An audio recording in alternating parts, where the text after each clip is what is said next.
E pra të dashur miqtë e mi, ja ku po ritakohemi me rrëfimin e radhës, një rrëfim që në fakt mua më ka tronditur të bëj pyetjen se deri ku mund të shkon budallalliku që një njeri mund të bëjë në jetën e tij. Historia është kjo. Shiti 100.000 euro Flori për të bler banesën e dashnores. Rrëfimin ma ka shkruar gruaja e zotërisë që unë dua ta ndaj me ju. Nuk e ka menduar kur thot se do të vinte një ditë që do të tregoja jetën time si një plak të hapur para të gjithë kësaj bote të madhe. Por ka dhimbje që në thelb nuk mbahen dot më brenda. Ka tradhti që nuk shërohen, vetëm mësohesh të jetosh me to.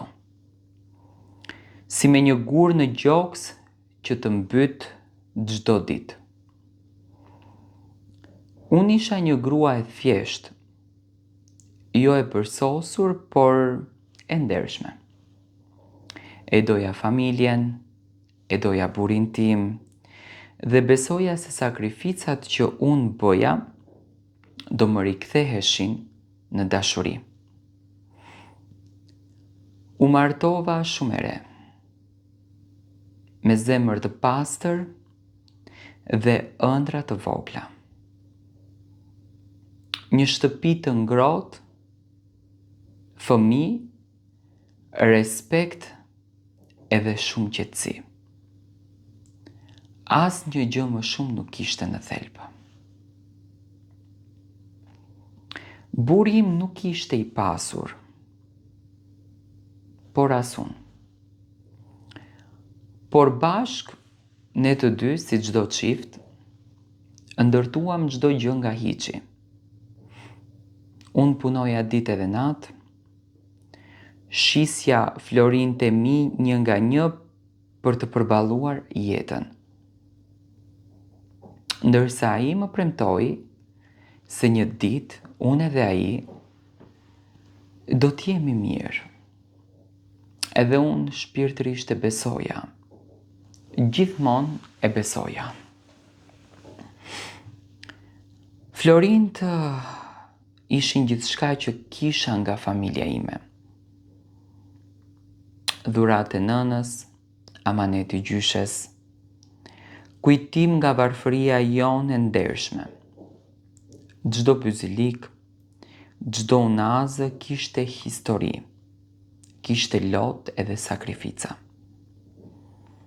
Por kur burri më tha se i duheshin për një investim, nuk mendova dy herë, i dhash gjithçka. Sepse kur do t'i kë, realishtin nuk e llogarit atë gjë. Kaluan vite, ai filloi që të ndryshonte. U bë më i ftohtë, u bë më i largët. Gjithmonë me telefonin në dorë. Net pa gjumë me justifikime pafund. Udhëtime të papritura. Ndërsa unë heshtja. Heshtja sepse kisha frikë të vërtetën. Sepse në zemrën time ende besoja se ai në thelb ishte burri im. Derisa një ditë e vërteta më ra në fytyrë si shuplak. Mora vesh se florinte mi nuk ishin investim, nuk ishin borxhe, nuk ishin për familje. Ishin 100.000 euro të shndruara në tradhti. Me ato para, burri im i bleu banesë dashnore së tij. Një shtëpi të bukur, të re, me dritare të mëdha. Ndërsa unë jetoja në errësirë.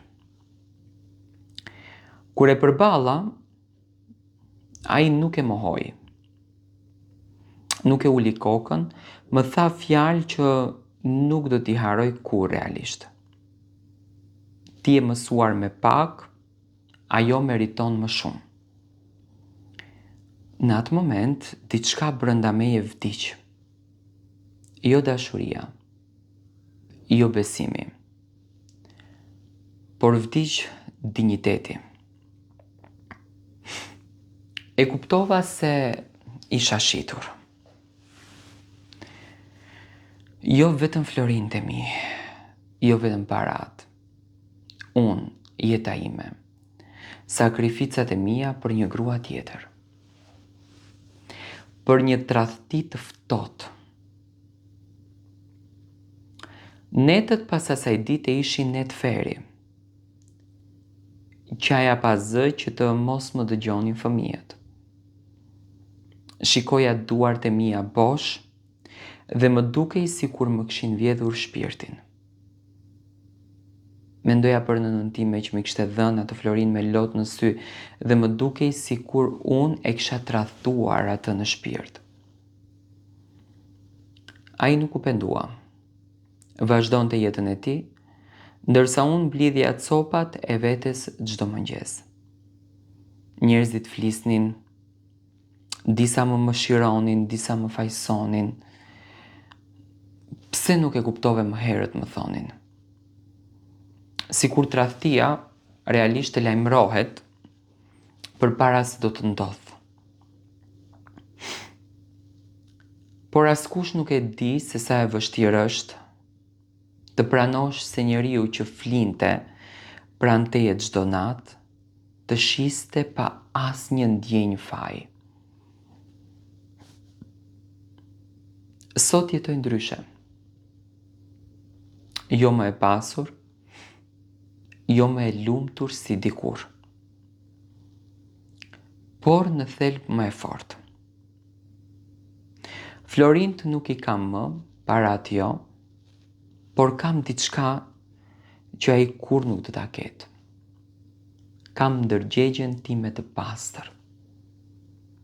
Kjo është historia ime, një grua që në fakt u shit për 100.000 euro, një grua që u thye por nuk u zhduk, dhe unë e di që ai do ta dëgjoj këtë rrëfimin.